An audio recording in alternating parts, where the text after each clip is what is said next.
Hi, hello, it's Nikki and welcome to my messy bookshelf. Today I'm here to do my quarter year check-in. And yes, I realize that we are more than a quarter of the way into the year, but I still wanted to do this before April was done. Last year I did the quarter year crisis tag and that was great. But this year I was tagged by Shelly in the quarter year check-in, a reflective book tag. And this is an original tag created by Shelly. And I love that she has put so many more questions in this tag. So I thank you so much, Shelly, for tagging me, and I am very excited to dive in. So she has broken it down into sections, and there are multiple questions for each section. So I'll just get into it. So the first section is Booktubers. Which bookish creator has influenced your reading the most this year? And for this question, I would have to say that I don't think I can narrow it down because I watch so many channels and I have gotten so many recommendations from so many channels and commenters and subscribers, both on my channel and other channels, but also in live chats, people just discussing what they're reading. So I don't think I can narrow it down to just one creator. Have you noticed any interesting shifts or trends within the bookish content world? And one trend that I have noticed, I know this has been going on for years, but I've noticed a lot more booktubers creating their own tags, and I think it's super fun. I think it's a fun way to do something besides book reviews and book recommendations, but I think it's a very fun way to get to know your favorite booktubers. I haven't done one yet because I feel like everyone has pretty much asked all the questions that you could, but I think that they're super fun. Is there a type of bookish content you wish creators, including yourself, explored more? I think I would like to see more single book reviews, more in-depth reviews, and I would like to do more in-depth reviews. I have made a few videos about my thoughts on specific books that I've read, but I haven't done a whole lot of them. And honestly, when I finish a book that was either really great or really bad, I will often go looking for reviews of that book. So I would like to see more book reviews. What's a book recommendation you took from a creator that completely paid off? And as luck would have it, I just finished today Isola by Allegra Goodman, and that was a recommendation from Ellen directly to me, and she nailed it with that book recommendation. I just finished it today and I loved it. So yeah, that was definitely probably the best recommendation I've gotten so far this year. If you could collaborate with any bookish creator for a unique project, who would it be and what would you do? I think I would like to do a buddy read. I haven't done one on Booktube yet. I would be open to buddy reading, something maybe outside of my comfort zone, or a classic that I've never read, or even a classic that I have read.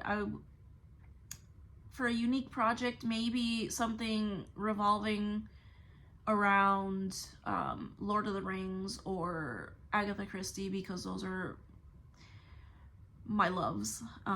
Yeah. But I don't think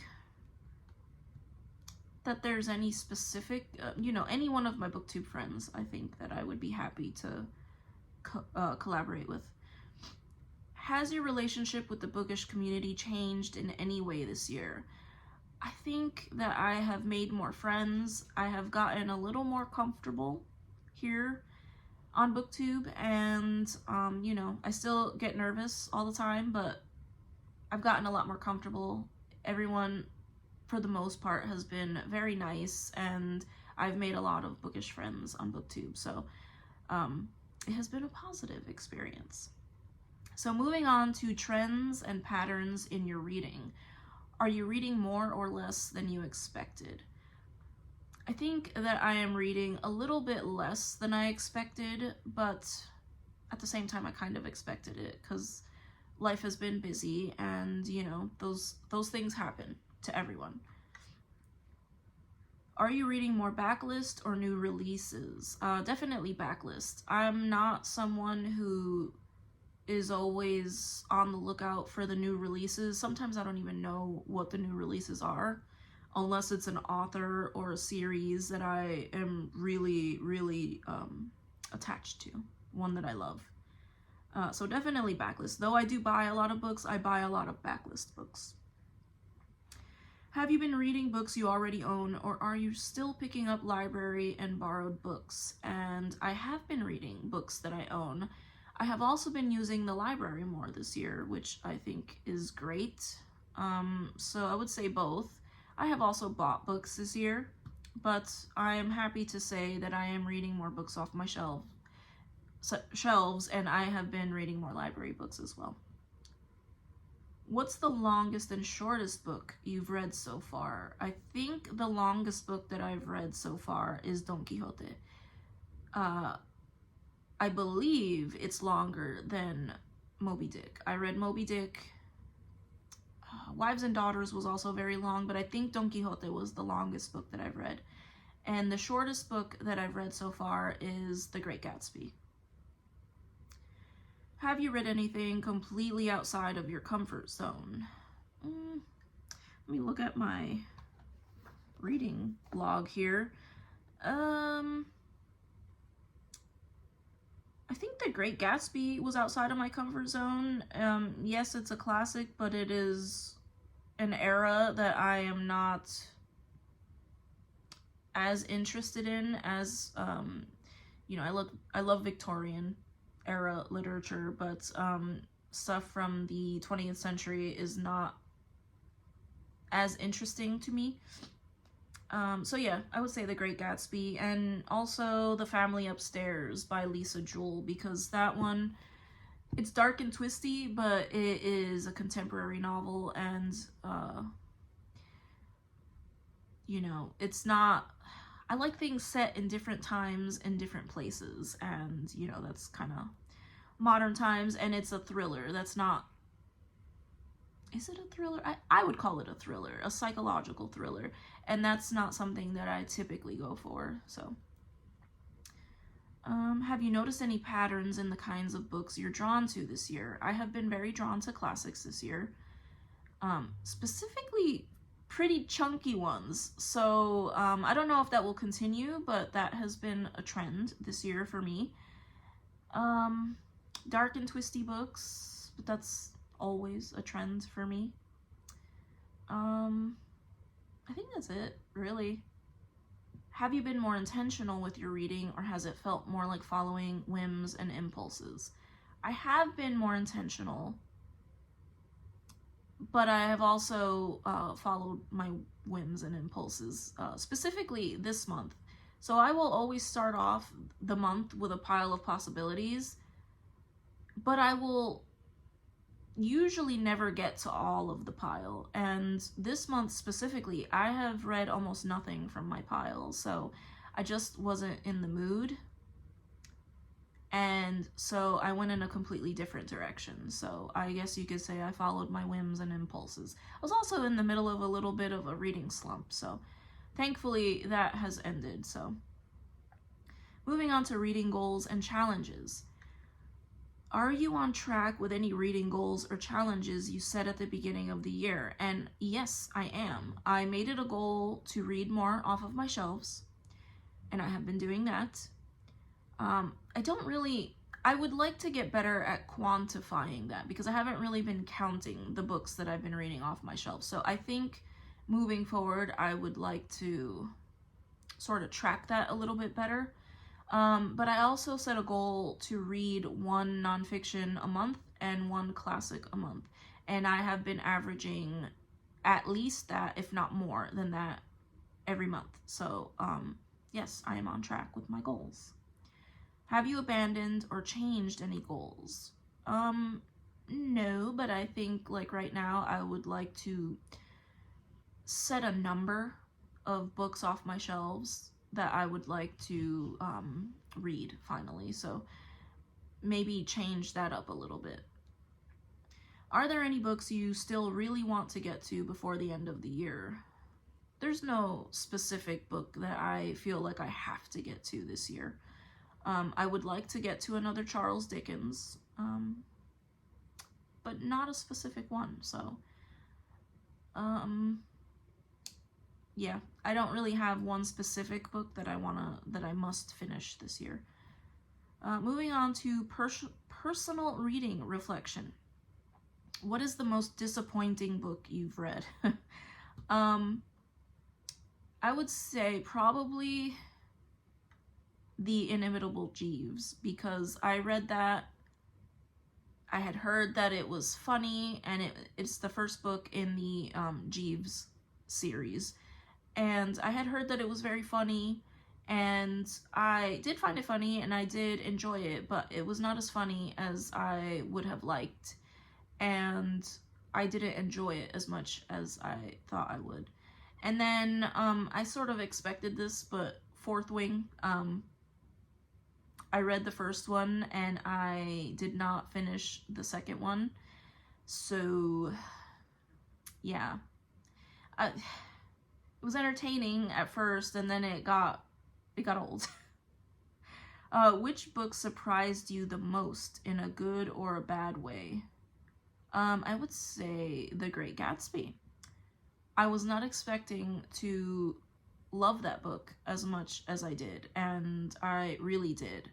Don Quixote as well. I did not. I expected it to be a very long and dry and boring book, and it was not. So it was long, but it was not dry and boring. So both of them surprised me in a good way. Have you discovered any new favorite authors? I can't really think off the... Louise Penny. I have read the first two books in the Inspector Gamache series, and I love them. I'm currently reading the third book. I was reluctant to get into this series because I hate being disappointed when authors or books are overhyped, and I was not disappointed. I have fallen into the Three Pines universe, and I love being there. So yeah. I would also say Catherine Arden. I had read something from Catherine Arden before, but I started reading her Small Spaces series, and now I think that I will read any book follow on in that series. And that's a middle grade series. Have you DNF'd any books? If so, why? I have DNF'd 3 books. 2 of them were this month. So I DNF'd whatever the second book in the Fourth Wing series was. I can't even remember the title. I also DNF'd A Room with a View by E.M. Forster this month. And I could have pushed through. It was not a bad book. I just wasn't in the mood for it this month, and I just wasn't interested. So I'll probably return to it because there was nothing inherently wrong with it. I just wasn't interested at the time. And it was right when I was getting into my little reading slump this past couple of weeks. The other one was also this past couple of weeks, and that was I'm Keith Hernandez by the baseball broadcaster and former New York Mets player, Keith Hernandez. And I just found my attention wandering, especially when he would go into very specific baseball mechanics and great detail about certain plays and certain ways to hold the ball and the bat. And my attention wandered, and it was not a bad book. I love that man, but I put it down. Might return to it at some point. What's the book that has resonated with you the most this year, and why? Which one? I hate to say this because I just finished it today, but Isola, I think, is going to resonate with me for a very long time, just because of what the main character went through and knowing that it was based on a true story. But since I just finished that today, let me try to think of another book. Moby Dick, yeah. One that I had wanted to read for ages and ages, and could never get through like the first 2 chapters, and this year it was just the right time and the right place. But it resonated with me as a sailor, as someone who has been on the ocean and spent months at sea, like Ishmael and his friends did. So definitely that. Yeah, I made a whole bunch of videos on Moby Dick because it did resonate with me so much. Which book challenged your perspective or made you think differently about something?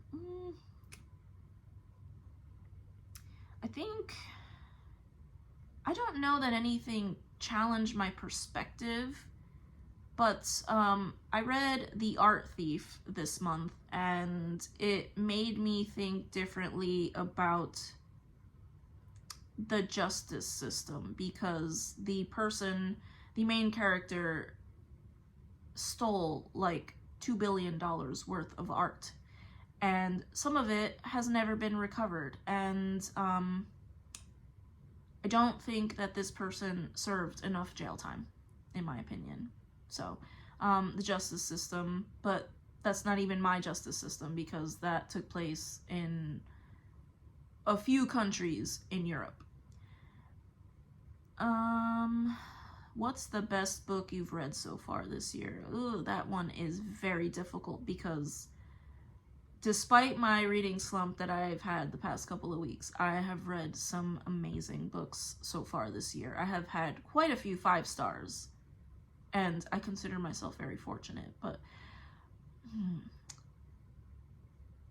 I have like a top 5 maybe. Let's do a top 5. So I would say Wives and Daughters, The Great Gatsby, Don Quixote, of course, Moby Dick. How many is that? I lost count. Let's see. I've read Jane Eyre before. I did reread it this year. This Earthly Globe was fantastic. And Isola, that I just finished today, I think is going to be a longtime favorite. So, I don't know. I had so many 5 stars this year. So, I would have to say if I could only choose 2, it would be between Don Quixote and The Great Gatsby. Yeah. But yeah, I also read Louise Penny this year. So, I can't answer this question. I'm gonna go with Don Quixote, because that one, it'll be in my heart forever. But I think that is all for the questions. This has been very insightful for myself. And yeah, I would love to hear if you've read any of these or your take on any of these questions if you're watching this. But yeah, thank you so much if you made it to the end of this video, and I hope to see you in the next one. Take care. Bye.